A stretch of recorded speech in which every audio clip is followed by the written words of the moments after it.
Okay, so I've watched your video so many times. Um, and here's what we're looking at. All right.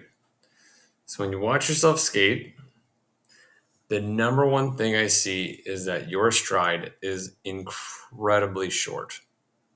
Right. So if you look at it, starts here, finishes there. So that's number one. Okay. So the real question is why? Why is it so short?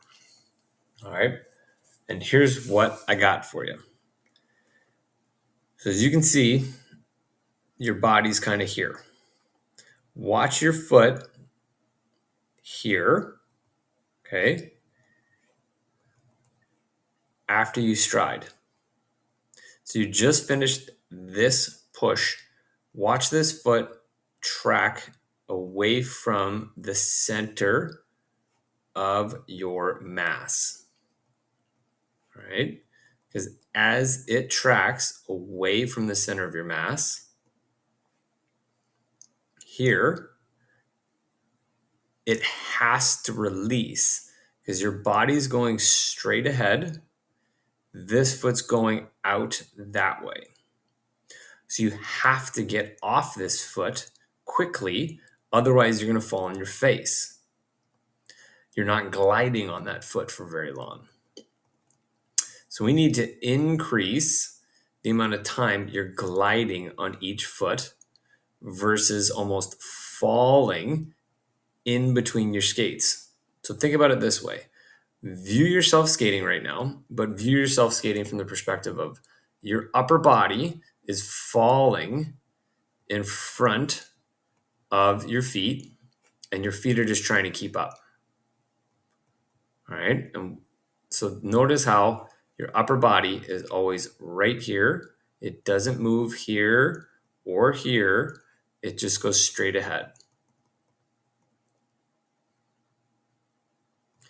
So you can never get maximum power down because your feet have to catch up with your upper body moving. There's no glide. All right. So what do we got to do?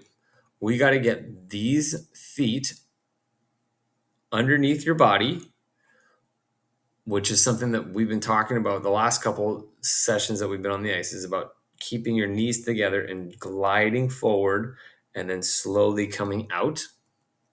I'll show you that in a speed skater stride real quick after we do McDavid.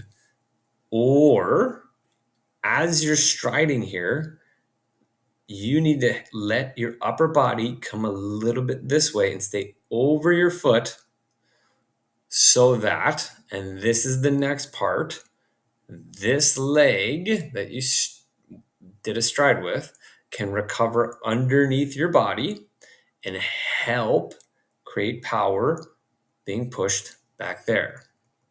Okay, so it's a key point. You need to stay over this leg a little bit longer. So this leg, so your glide leg, you need to be over your glide leg a little bit longer so that your striding leg can recover underneath you. Why is that important? When you're pushing off, right here, okay, I want you to watch how this leg wants to push, but this leg wants to come back and back. All right. You see that?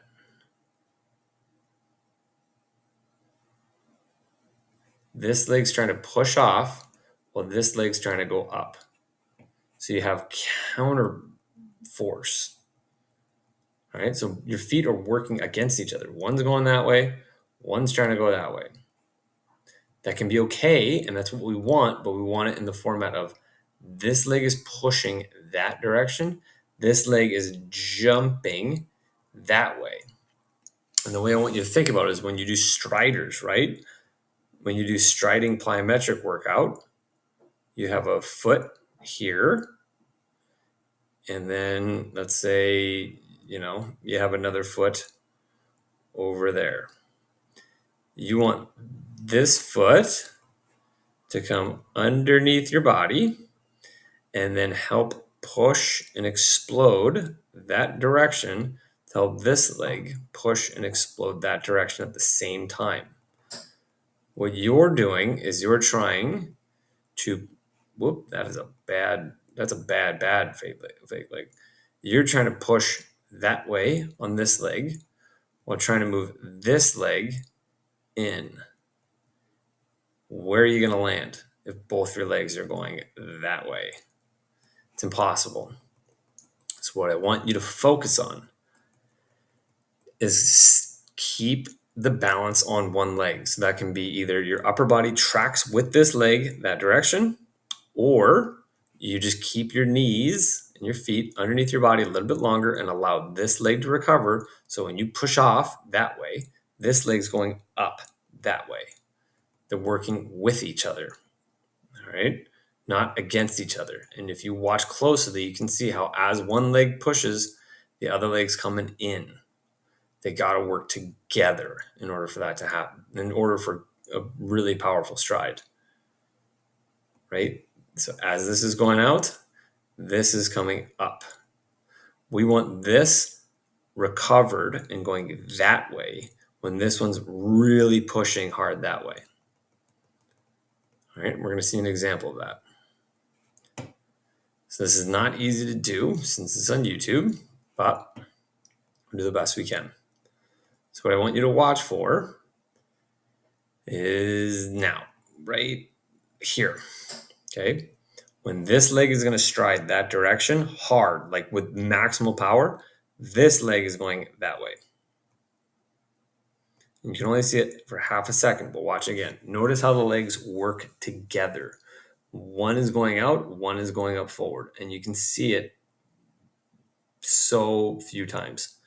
It's so hard right there, but that's the best we got of him doing it anyway. All right, one more time. And you can watch this video over and over and over again and study it. Study how one leg recovers and then explodes out as the other one's striding. It's key. This is the first big thing for you to take a step forward, I think. And it's a matter of increasing the glide time on each foot. So we have some drills that we can work on and do. Hopefully that makes sense to kind of increase the power on each stride a little bit more. Cool. If you liked it, we'll take a couple more and do some more of these, and hopefully they help out a lot, man.